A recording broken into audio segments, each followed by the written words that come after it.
Uncommon উজ্জ্বললৈ আপোনালোকক স্বাগতম জনাইছোঁ। আজি মই আপোনালোকক গোৱালপাৰাৰ এখন গাঁৱলৈ লৈ যাম, এটা বিশেষ খেতি থকা গাঁৱত। আহকচোন মোৰ লগত কেনেকুৱা হয় গাঁওখন চাই লওঁ। ডেক চেক সকলো ৰেডি কৰি ল'লোঁ আৰু এতিয়া সেই বিশেষ গাঁওখনলৈ যাত্ৰা কৰিম। ঘৰৰ পৰা ওলালোঁ, ভাগ্য ভাল আছিল, ওলাই এখন ই ৰিক্সা পালোঁ। ই ৰিক্সাত এতিয়া মই চকলৈ যাম আৰু চকুৰ পৰা ধুবুৰীৰ গাড়ীৰে মই পাইকানলৈ যাম, কাৰণ ধুবুৰীৰ গাড়ী বল গোৱালপাৰা নাযায়। পাইকানত ৰেষ্ট দিয়ে আৰু পাইকানৰ পৰা মই বেলেগ গাড়ীত সেই ঠাইখনলৈ যাম। এয়া ধুবুৰীৰ গাড়ীত উঠিলোঁ, গাড়ী গৈ আছে, ধুবুৰীৰ গাড়ী গৈ আছে। পাইকানত ৰখি দিব তেওঁলোক, ধুবুৰীত যোৱা মানুহ তাতে চাহপাত পাইকানত কিবা কিবি খাব। মই যিহেতু ওচৰত যাম, গতিকে মই চাহপাত খোৱাৰ কথা আহি নপৰে। এয়া পাইকান আহি পালোঁ, এয়া পাইকানৰ পৰা মই এতিয়া টেম্পুৰে বলবলালৈ যাম আৰু বলবলাৰ নিৰ্দিষ্ট এটা ঠাইত মোৰ স্কুটিখন থৈ দিম আৰু তাৰ পৰা স্কুটিখন লৈ মই সেই বিশেষ গাঁওখনলৈ যাম।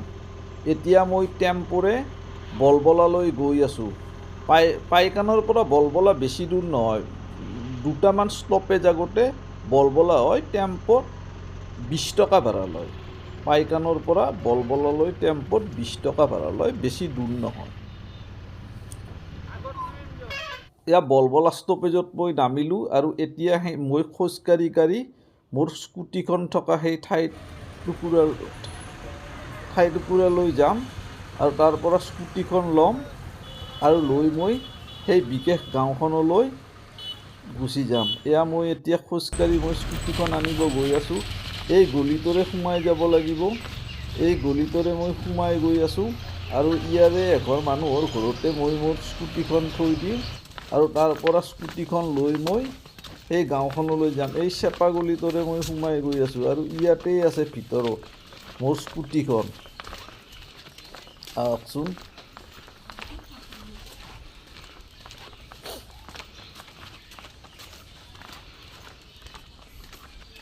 এইখনেই মোৰ সেই বিশেষ স্কুটিখন, দেখাত বাইকৰ দৰে, কিন্তু এইখন স্কুটি হণ্ডা নাপি। এতিয়া স্কুটিখন মাৰ্কেটত তেনেকৈ মই গৈ আছোঁ সেই বিশেষ গাঁওখনলৈ।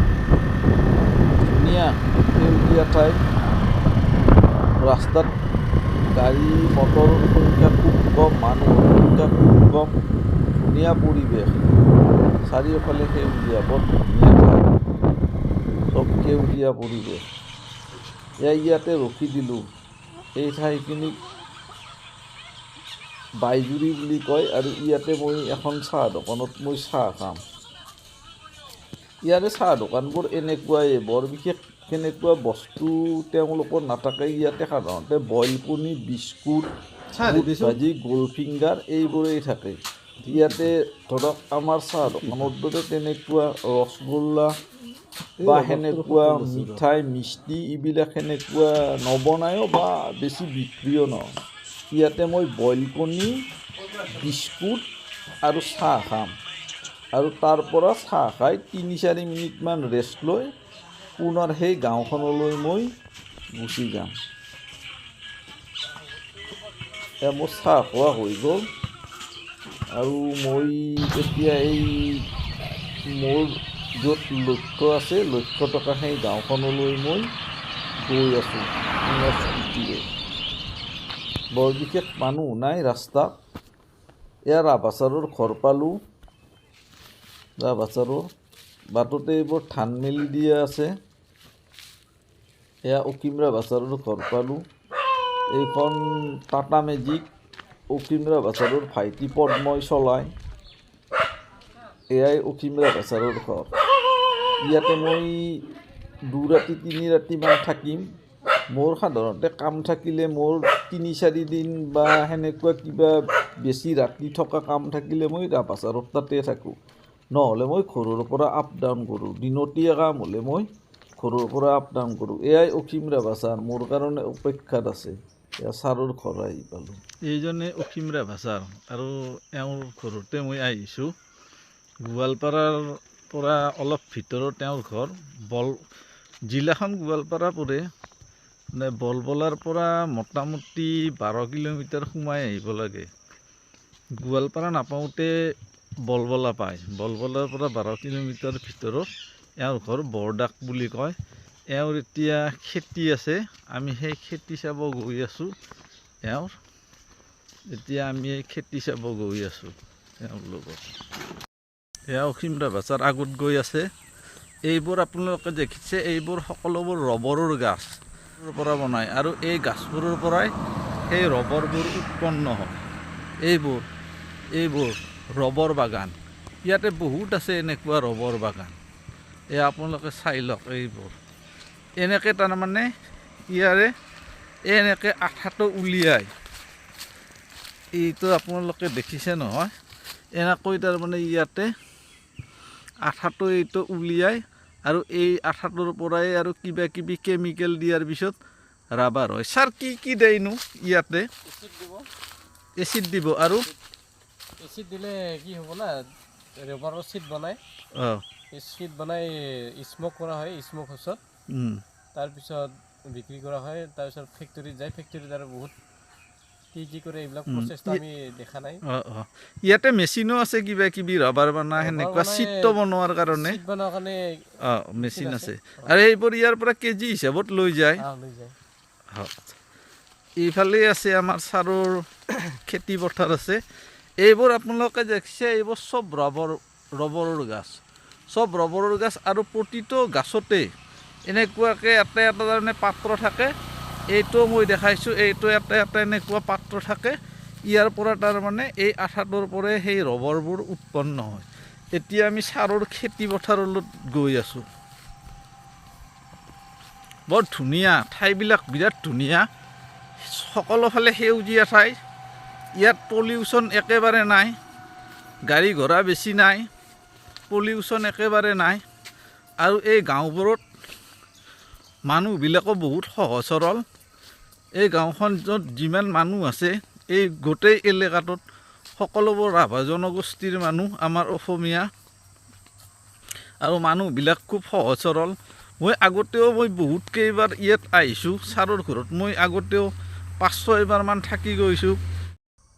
এয়া অসীমৰা বাচাৰৰ খেতি পথাৰ পালোঁ। ইয়াতে খেতি পথাৰ মানে ইয়াতে অকল কবি চবি কিবা কিবি সেনেকুৱা খেতি কৰে। বলক ছাৰ, এইবিলাক শাক কৰিছে, অলপ অলপ হৈ আছে লাহে লাহে। ছাৰ মোৰ আগত গৈ আছে।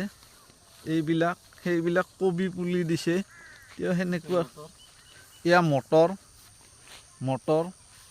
এয়া মটৰ, বেছি নাই আৰু অলপ অলপ খেতি ঘৰত খোৱাৰ কাৰণে। ইয়াত কোনো ধৰণৰ তাৰমানে বিক্ৰীৰ কাৰণে নকৰে আৰু মাত্ৰ ঘৰত খোৱাৰ কাৰণে, ব্যৱসায়িক ভিত্তিত নহয়। এইবোৰ কবি আছে, এইবোৰ কবি এতিয়াও পুলি হৈ আছে। যিহেতু এইবোৰ ব্যৱসায়িক ভিত্তিত নকৰে, ইয়াত কোনো ধৰণৰ তাৰমানে ৰাসায়নিক সাৰ সাৰতে প্ৰয়োগ নকৰে, সম্পূৰ্ণ গোবৰ বা সেনেকুৱা সাৰ ব্যৱহাৰ কৰে, ৰাসায়নিক সাৰ নিদিয়ে। অকল ঘৰত খোৱাৰ কাৰণে কোনো ধৰণৰ ব্যৱসায়িক ভিত্তিত ছাৰহঁতে খেতি নকৰে। এইবোৰ বন্ধাকবি আছে, এইবোৰ ছাৰহঁতৰ এতিয়া বান্ধিব আৰম্ভ কৰিছে। আৰু এইবোৰ এতিয়া আবেলি সময়, সূৰ্যটো আৰু ডুবিব আৰু অলপ পিছত, বেছি সময় নাই। আৰু ইয়াতে যিহেতু এই ঠাইখন যিহেতু মেঘালয়ৰ ওচৰত, ইয়াতে অলপ পিছতে গধূলি হোৱাৰ পিছত বহুত ঠাণ্ডা পৰে। কিন্তু আমাৰ সেইফালে এতিয়াও ভালকৈ ঠাণ্ডা পৰা নাই। কিন্তু মই ইয়াতে চুৱেটাৰ পিন্ধি আহিছোঁ, ছাৰে জেকেট পিন্ধি আহিছে, এতিয়াই ঠাণ্ডা পৰিছে। কিন্তু এতিয়াও সূৰ্য ডুব যোৱা নাই। সেইবোৰ চব ৰবৰৰ বাগান। ইয়াতে মানুহৰ প্ৰধান খেতি, বেছিভাগ মানুহৰে প্ৰধান খেতি ধানৰ লগতে ৰবৰ বহুত মানুহৰ আছে ৰবৰ খেতি। আৰু ইয়াৰ পৰা বহুত ৰবৰ বাহিৰত বছৰি ওলাই যায়।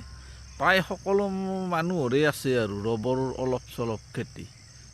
এইবোৰ সকলোবোৰ ৰবৰৰ খেতি। এয়া চব ৰবৰ বাগান, ছাৰ ইয়াতে বহুত আছে ন ৰবৰ খেতি? প্ৰায় সকলো মানুহৰে আছে নেকি? ঘৰে ঘৰে আছে ন? কিছুমানেতো মাহত বহু লাখ টকা ইনকাম কৰে ন ছাৰ ৰবৰেৰে? লাখৰ ওপৰত হয় ন ছাৰ? লাখৰ ওপৰত বহুত মানুহে অকল ৰবৰৰ পৰা লাখৰ ওপৰত ইনকাম কৰে ইয়াতে ভাবি চাব অকল ৰবৰৰ খেতিৰ পৰা লাখৰ ওপৰত ইনকাম কৰে এইবোৰ চব ৰবৰৰ বাগান এইবোৰতো সৰু সুৰা আৰুতো কিছুমান ঠাইততো এনেকুৱা ৰবৰৰ খেতি হয় তাৰমানে এনেকুৱা বাগান আছে মানে ভাবিব নোৱাৰা ডাঙৰ আৰু এনেকুৱা বাগান আছে এইবোৰতো ৰাস্তাৰ কাষত থকা সৰু সুৰা বাগান এইবোৰ চাই লওক এয়া চাওক এয়া এইটোৱে হ'ল আঠা আৰু এই আঠাটোৰ পৰাই ৰবৰ উৎপন্ন হয় এইটো ওচৰৰ পৰা দেখাইছোঁ এইটো চাওক এনেকৈ গছডালত এনেকৈ কাটি দিয়ে এনেকৈ চাই লওক এনেকৈ গছডালত এনেকৈ কাটি দিয়ে আৰু ইয়াৰ পৰা এনেকৈ আঠাটো এনেকৈ বৈ আহি ইয়াতে এটা পাত্ৰ দি দিয়ে আৰু ইয়াৰ পৰা এই ডালেৰে পাত্ৰটোত এনেকৈ পৰি থাকে আৰু এইটোৰ পৰাই কেমিকেল লগাই ৰবৰ উৎপন্ন কৰা হয় যিবিলাক চাৰহঁতৰ বাগানৰ পৰা এতিয়া ওলাই আহি আছোঁ চাৰ আগত গৈ আছে চাৰহঁতৰ বাগানৰ পৰা ওলাই আহি আছোঁ এইবোৰ চব ৰবৰৰ মাজে ৰবৰ গছ সকলো ৰবৰ গছ ইয়াৰ পৰা ওলাই আহি আছোঁ এই ভিডিঅ'টো এতিয়া ইয়াতে শেষ কৰিলোঁ আৰু এই ভিডিঅ'টোৰে দ্বিতীয় খণ্ডটো অতি শীঘ্ৰে আপোনালোকৰ ওচৰত লৈ আহিম যদি ভাল পাইছে তেতিয়াহ'লে মোৰ চেনেলটো ছাবস্ক্ৰাইব কৰি দিব আজিলৈ ধন্যবাদ।